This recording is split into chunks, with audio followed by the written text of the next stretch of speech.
Hey guys, it's Cameron here with Emerson Property Management. Every week I bring you tools, tactics, strategies, lessons I've learned, things that have helped me build up a sizable rental portfolio in about 2 years and now manage that portfolio.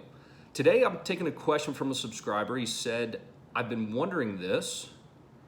Real estate wholesaler doesn't sound very good. What is a great title for this job for someone who is not a licensed real estate agent? So that's a really good question because we have to be cognizant. If you guys are a wholesaler, I'm a licensed agent. I have to be to manage residential property. So I got my license, but I had bought probably 24 properties before I had my real estate license. So when you're not a licensed agent and you're actually wholesaling, you need to be cognizant of not acting as an agent. There's certain terminology there, practicing real estate brokerage. You want to make sure you're not doing that so you don't get fined and have significant issues with the Texas Real Estate Commission. Again, I don't know what state y'all are in. I'm going to talk specifically about Texas. If you're worried about your name, so I'll give you two things. First, I would say real estate investor or acquisition specialist would be two names that I would use as a real estate wholesaler. I would never put on my business card real estate wholesaler. I would put acquisition specialist or acquisitions manager or just real estate investor, because really what you're doing is you're going to take the asset, you might buy it, but you might also wholesale it to somebody. If you guys haven't checked out the video, see my video on why I don't like wholesaling. But those would be the two names that I would use. But I would even step back and think that maybe there's a bigger problem going on here. If you're concerned about what your name is or what your title is for the job, are you building enough rapport with your seller? So I didn't have a website.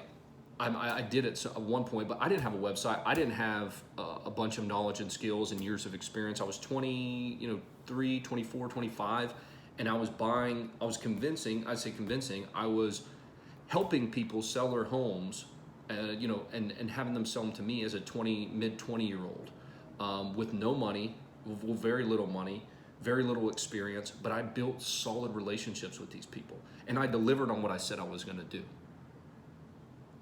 So if you're worried about your title, they looked at the business card, but it didn't mean shit. They never visited the website. We didn't have any reviews. We didn't do any of that stuff. We just focused on serving and selling and building relationships with clientele and finding great deals.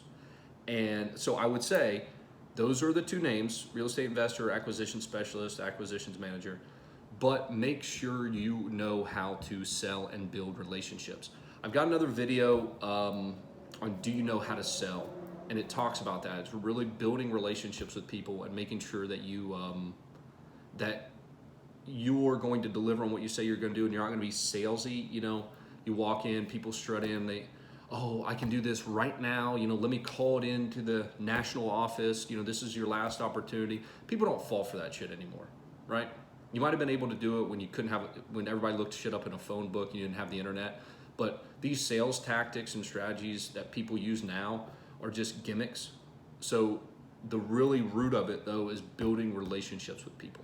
So check out that video and see if that helps you. And I think that might get you over this title thing you think that job title that you think might be getting in the way, because, and maybe it's not, maybe I'm reading between the lines, but